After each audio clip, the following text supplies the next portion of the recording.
everyone. This is chapter 11, section 1, from Republic to Empire.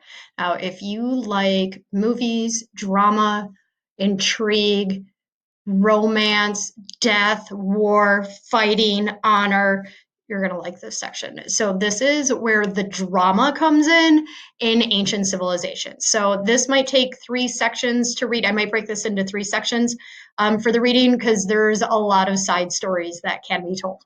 So to get started with, this is again chapter 11, section 1, from Republic to Empire. If you were there, you are a friend of a famous Roman senator. Your friend is worried about the growing power of the military men in Rome's government. Some other senators want to take violent actions to stop generals from taking over as dictators. Your friend wants your advice. Is violence justified to save the Roman Republic? All right, so to break down this question, remember that from the Gracchus brothers, Tiberius and Gracchus brothers, that they wanted to give poor people land that the wealthy people had taken. And the wealthy people said, we're not doing that. And so they killed them. Now violence is an option for politics. So that's the background. And we also know that different senators and different magistrates and councils are raising their own armies to not only defend themselves, but to take power from their rival. So if they don't like a person, their enemies in politics, they're now going to war with them.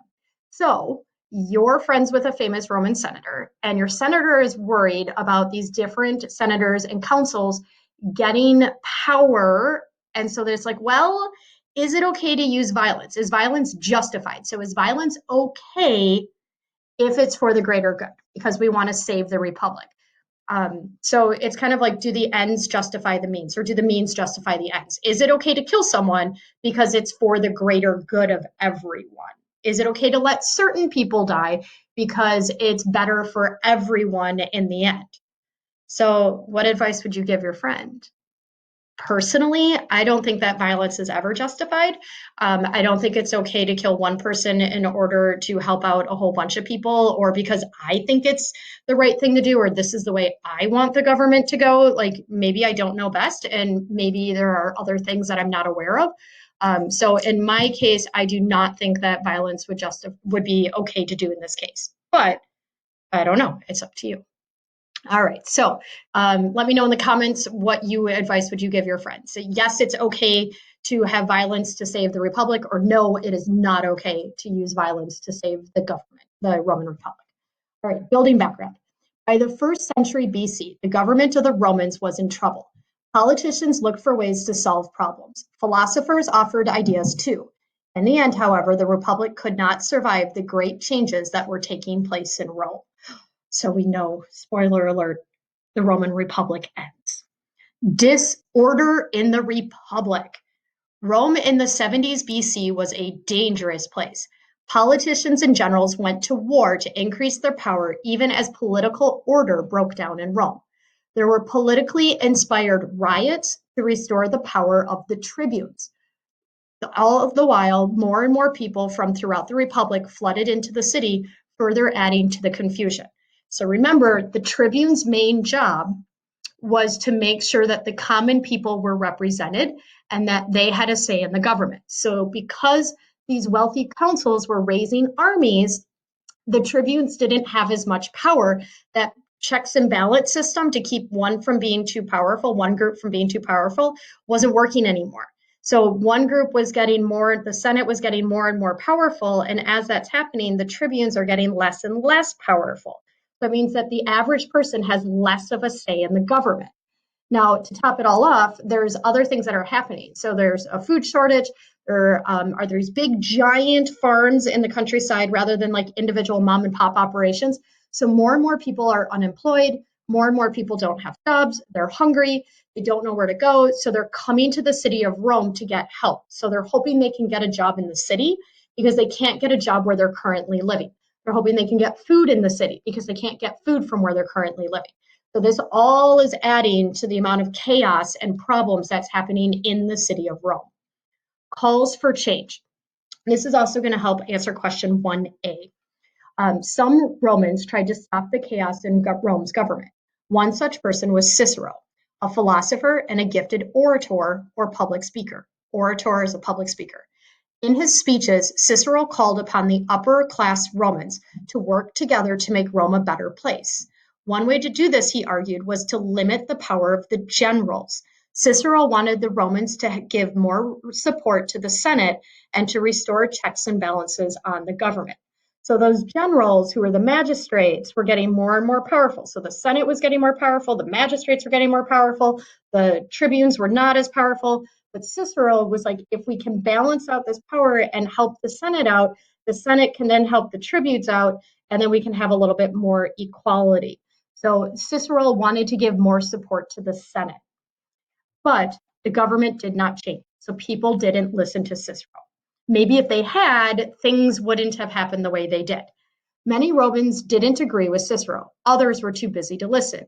Meanwhile, several generals were working to take over the government. The most powerful of these generals was Julius Caesar. You can write in the comments if you have heard of Julius Caesar before. Most people have heard that name somewhere, or at least Caesar, because there's Caesar salads, Caesar dog food, but this is Julius Caesar, who was a general in the Roman army.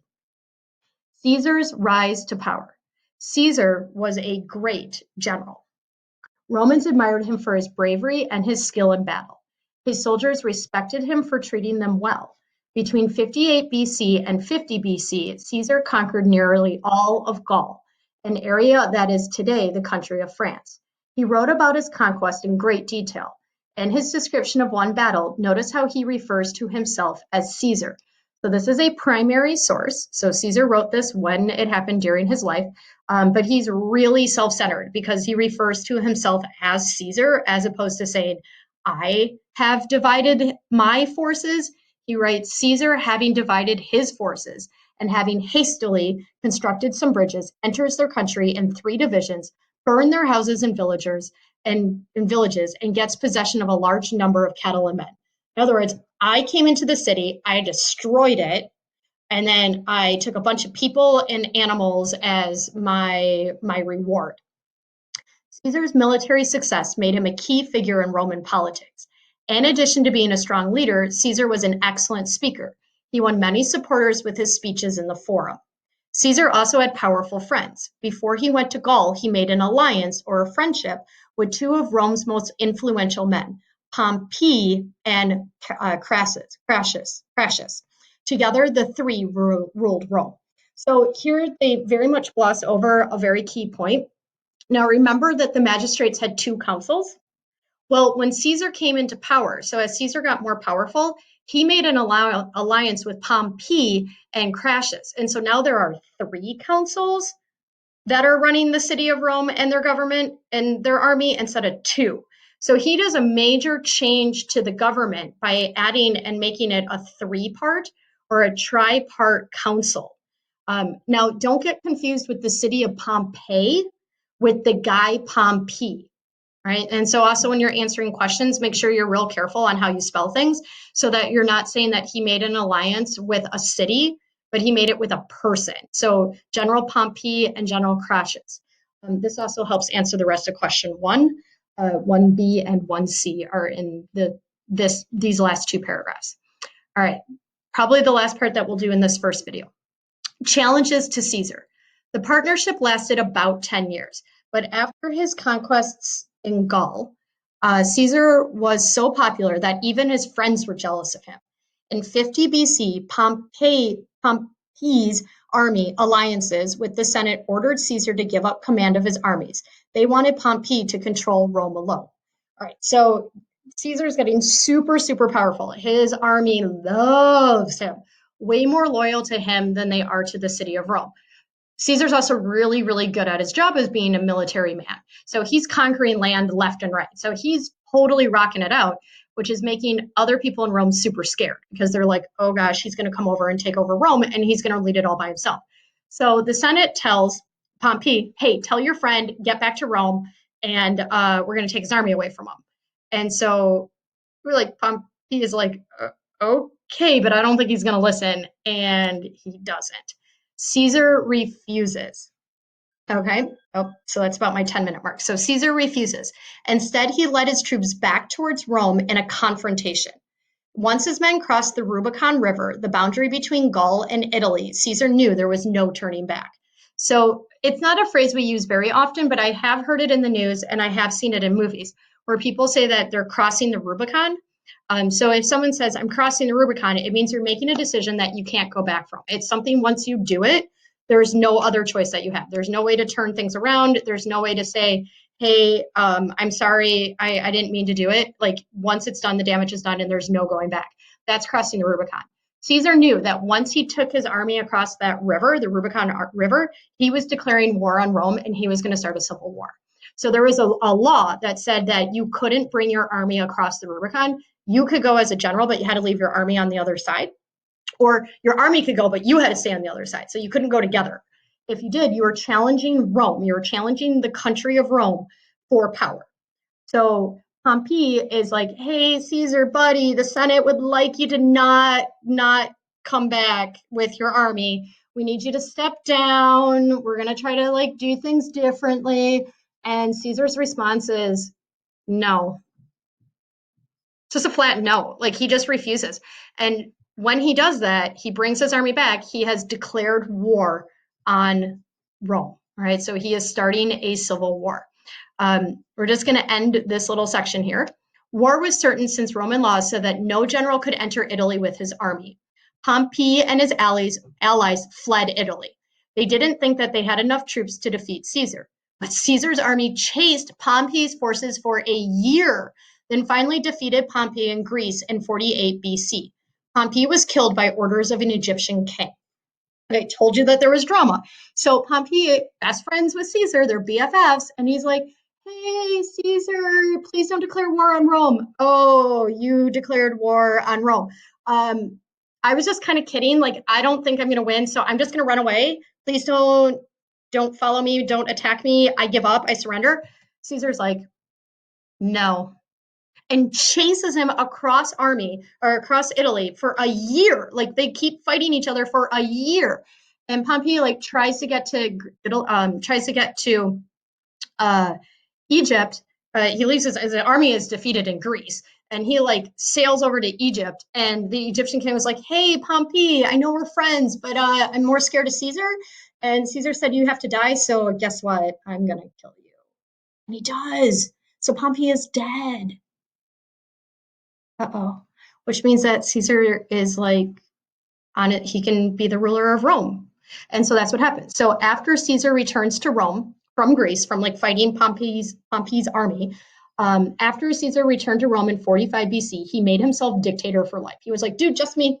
I am the only one in charge. No more magistrates, no more consuls, no more senate, no more tribunes, no more assembly. It's all me. I get to make all of the decisions. I'm the only one in power. Okay, so he made himself dictator. That's what it means. For life, meaning I get this job until I die. Although Caesar worked to improve Roman society, many people resented the way he gained power. So they were concerned that Caesar wanted to become king of Rome, which he kind of like was because he was the only one making the power. But they were afraid like he would have a kid and then his kid would rule and they wouldn't have any say and there wouldn't be any choices for anyone else. The thing is that the average person loved Caesar. Like he was super good to the average person. Like he treated his army really well. He tried to make more jobs. He like did all these things to help the average citizen of Rome. The people who didn't like him were the wealthy people, were the people who wanted power for themselves. People who didn't have power, they liked Caesar. Okay, I don't know if they really cared that he came to power over force. Right, but so the senators were super scared of Caesar because they were afraid he wanted to become king. So the senators were especially angry with Caesar. He had reduced their powers and they feared his growing strength.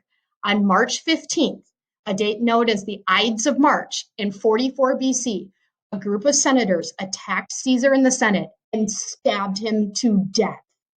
So 26 senators all conspired, got together, and went, we're going to kill Caesar. If we kill Caesar, we'll save the Republic.